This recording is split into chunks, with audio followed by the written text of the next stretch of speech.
On Thursday, Florida Governor Ron DeSantis signed an executive order approving tax relief for those affected by Hurricane Ian. The massive storm has caused billions in damage in Florida, and DeSantis has since mobilized and coordinated recovery efforts. DeSantis touted the emergency tax legislation, stating that it will help ease the economic burden in the wake of the deadly hurricane. DeSantis is running for a second term and has maintained a consistent lead on his Democratic challenger, former Governor Charlie Crist. DeSantis is a possible 2024 Republican presidential contender and consistently runs in second place to former President Trump.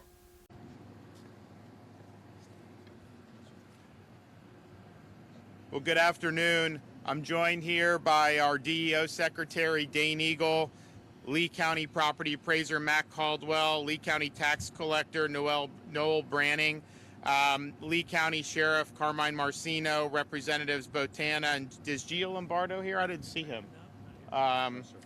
Marty Harity from Doc Fords. I mean, you see this debris behind. I mean, there's obviously a lot. They're making good progress. I mean, I'm impressed with what I see, but there's obviously a lot of work ahead.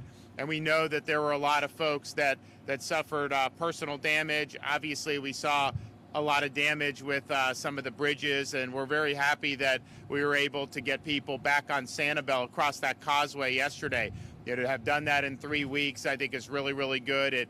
It ran the risk, if that was something people thought was going to be months, that I think the island would have just kind of toiled and decayed. That's just the inertia of it. Now you've had a lot of people working on search and rescue immediately, power, all that stuff very quickly. Now it's everybody can get in there and do what they need to do. So we're really happy to have been here for that, and I want to thank everybody that's been involved in it.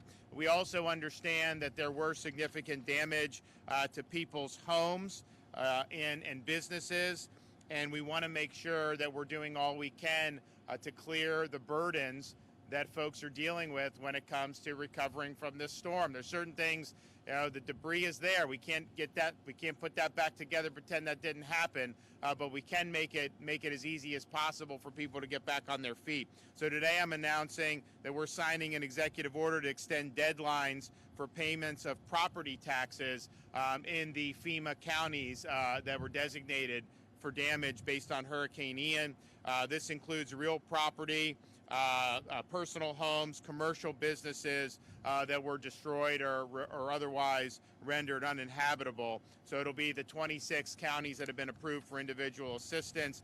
So I do not have the ability as governor to eliminate property tax obligations. So this will delay that payment dates, and the reason why we're doing that is we want to give us time so that the legislature can come in sometime after the election, but before the end of the year, and provide rebates for the affected homeowners or property owners. And I've already spoke with incoming president of the Florida Senate, Kathleen Passidomo, as well as the incoming House Speaker, Paul Renner, and they are eager to come back to be able to make this relief permanent for the victims of Hurricane Ian, particularly those who had a total loss of their home or of their business. And so we will have a formal announcement very soon on the exact dates, but because this is going to be necessary, we are going to have the legislature come back before the end of the year for a special legislative session.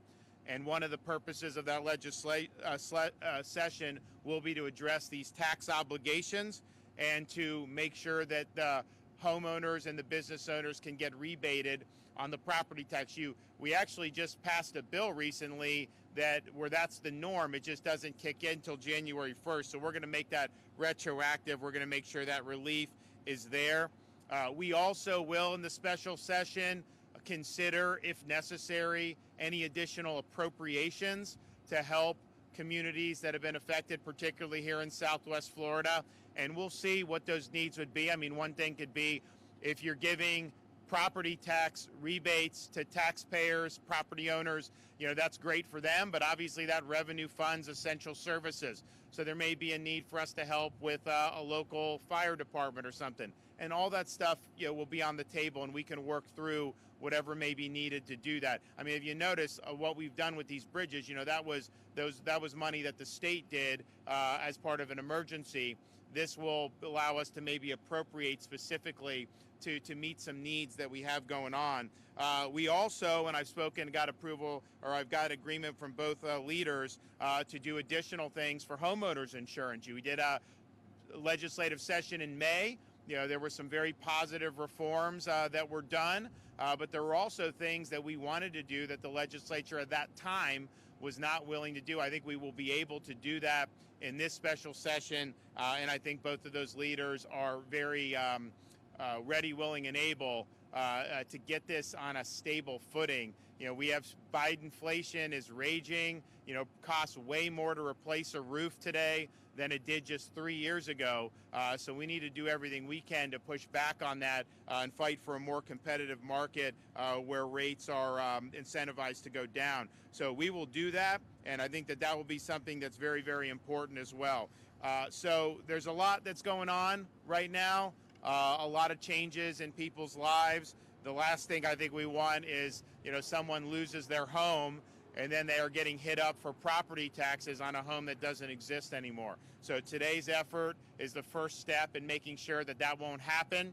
The special session that we'll do between now and the end of the year with the legislature, and those dates will be forthcoming, we'll be able to make that relief permanent, so it will give people peace of mind.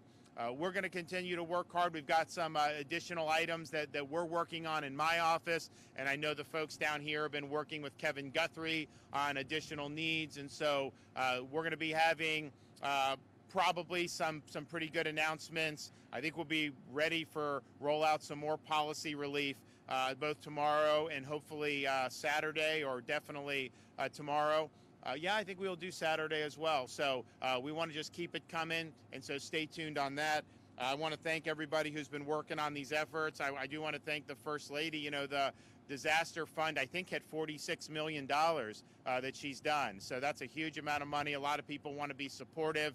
We know that there's going to be additional folks that are coming in really big for that. And there's already been millions of dollars provided to groups helping people. But there's going to be many more in the days ahead. Okay, we'll start with DEO Secretary Dane Eagle.